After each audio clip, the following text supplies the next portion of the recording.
Studying abroad is important, but what are you going to do after your study?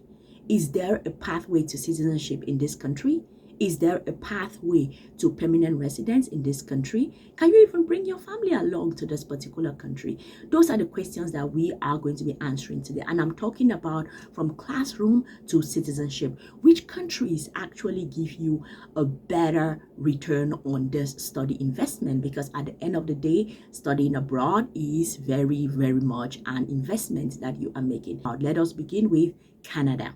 They have a flexible standard and they have new 2024 guardrails. So the bridge here is Canada actually provides post-graduation work permit, PGWP, which is actually up to 3 years, and master's graduates now get 3 years even if their program was for 2 years. And then you have to apply within 180 days after your final mark. Okay, so the anchor here that you get is the express entry Canadian experience class, which is a point-based system which works on age, education, and Canadian work experience. From November 2024, they have new rules.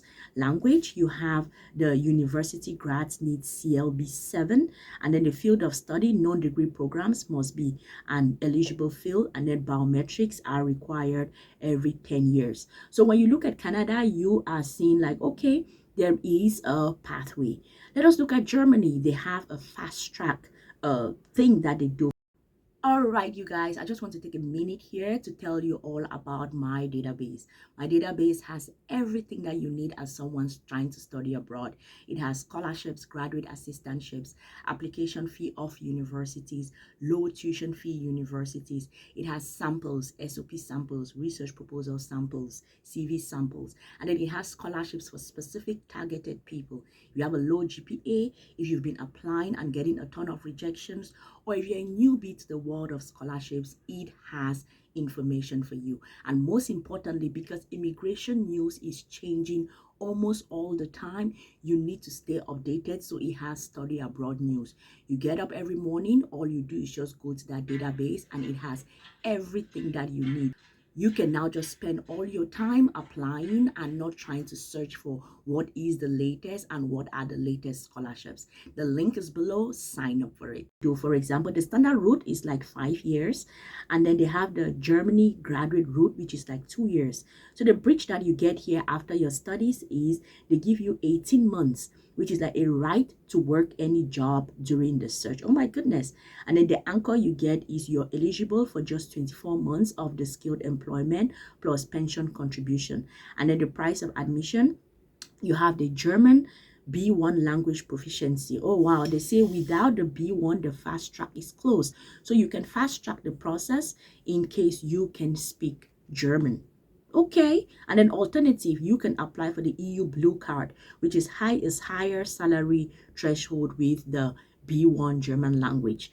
I think that that is a good deal. I think that Germany is giving here international students here a good deal. Okay, let us look at the United Kingdom. And you have the graduate route, high cost, high prestige. I don't know. So you have the bridge here, the graduate visa. They give you 2 years and it's flexible. You can work most jobs. Self-employment is allowed. Restriction, it cannot be extended, and it does not count towards settlement. The anchor that they give you here is you must switch to a skilled worker visa before graduate visa expires, and then 5 years on skilled work visa to reach the ILR. Oh my goodness. And then the financial hurdle, you have to pay the application fee of about £900, and then the healthcare surcharge, and then the ILR fee. The thing with the UK that I have noticed is that, and maybe for so many other countries, is the fact that it changes according to different governments. So sometimes I remember I always give this example where May was still the prime minister. One of my friends studied in the UK and had to head back home because there was no pathway to even stay in the country and get some kind of work employment. So also you have to keep on checking with the immigration policies to be sure what is the policy at the time. Australia, they have the meritocracy, 65 points, which contains age, English education, those, and then the bridge they give you is a temporary graduate visa, which is the subclass 485. It allows you to work after study, and then the duration depends on your degree level. And then now they have the anchor. What they give you is you submit the expression of interest, which is by invite only, and the minimum threshold is 65 points. The pathways you get 189, the skilled independent probably visa, and then the subclass 190 state nominated, and then the subclass 491, which is the regional work easier visa, easier path outside major cities. I actually did a post about this. I think I should go back and put this inside the database about this program, this regional programs in Australia that actually let people move, and they can move with their families. Yes, I'm going to go back and pull up that article and put it in the database. So you'll definitely go ahead and sign up for the database. Here we have the US, which is the opportunity engine, and then you have the high reward with fragile bridges. Definitely fragile bridges. So the entry here is the F1 visa, which is the strict non-immigrant intent. You must prove intent to depart, like move back to your country. That is what they are asking for during the student visa interview. And then the bridge here is the OPT. They have the optical practical training, which is actually 12 months standard plus 24 months if you are doing STEM degrees. And then after that, you have the GAP, the H1B visa, which is a lottery-based system, or the employer sponsorship. The warning here is they have a 60-day grace period, which is strictly enforced, and overstay voids this visa for forever. So please do not overstay or do not do anything that you're not supposed to do. Now let's look at European alternatives. What are the pathways that they give to international students? So they say here the hidden gems, which is Sweden and Ireland. Sweden, they have the bridge 12 months to seek employment, and then they have an anchor. They have the permanent residency, which is valid indefinitely. Valid indefinitely? I should move to Sweden. Ah, it's too cold. Okay. Everywhere is cold. Requirements: good conduct and financial maintenance. And then the bonus, your family can apply concurrently. You should go to Sweden. You should go to Sweden. Ireland, the bridge here is they have the third level graduate program, which is a STAM 1G. The duration is 12 months, and then bachelor's, and 24 months for master's. And then the anchor, they have a pathway to critical skills employment. The max is 7 years combined student plus grad status. I vote Sweden. I vote Sweden. Now let's look at the timeline for stability, what you can be doing. For example, minimum years from graduation right through to permanent residency. We are from 1 to 6+ years here. Germany, we're looking at about 2 years. Oh my goodness, that is the fastest. That is the fastest. If you learn the German language and then you go through the processes, that is the fastest. Canada, they are looking at about 3.5 to 4 years here. Sweden, you're looking at about 4 years here.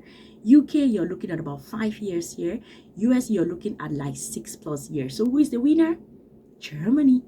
And you all know that Germany actually offers tuition free. If you have not watched the previous videos that I did, please go ahead and watch those videos, because Germany offers the tuition free options for their public universities, and I explain the details in those videos. You all watch it. Now let's move on. The family factor.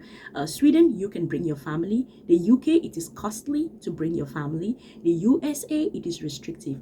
I'm actually going to do another video, a separate video on the countries where international students can bring their families along, and what are the sort of the criteria to go about it, and what countries actually provide the best options for like family reunification, because immigration laws have changed a lot in the last couple of years.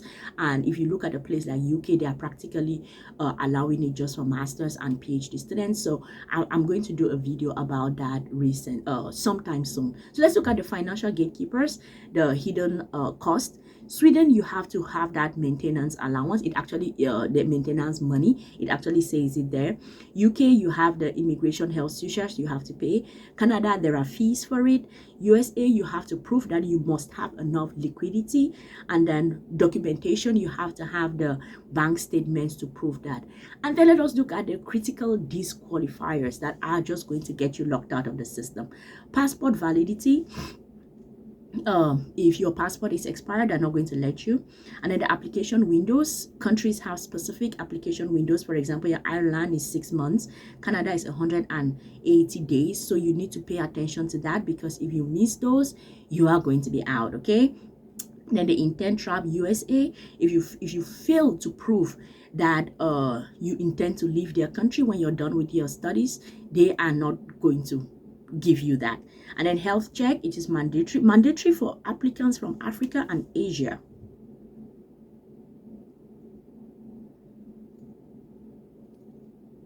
That is disrespectful. Why only for applicants from Africa and Asia? That is racist. Yeah, it is.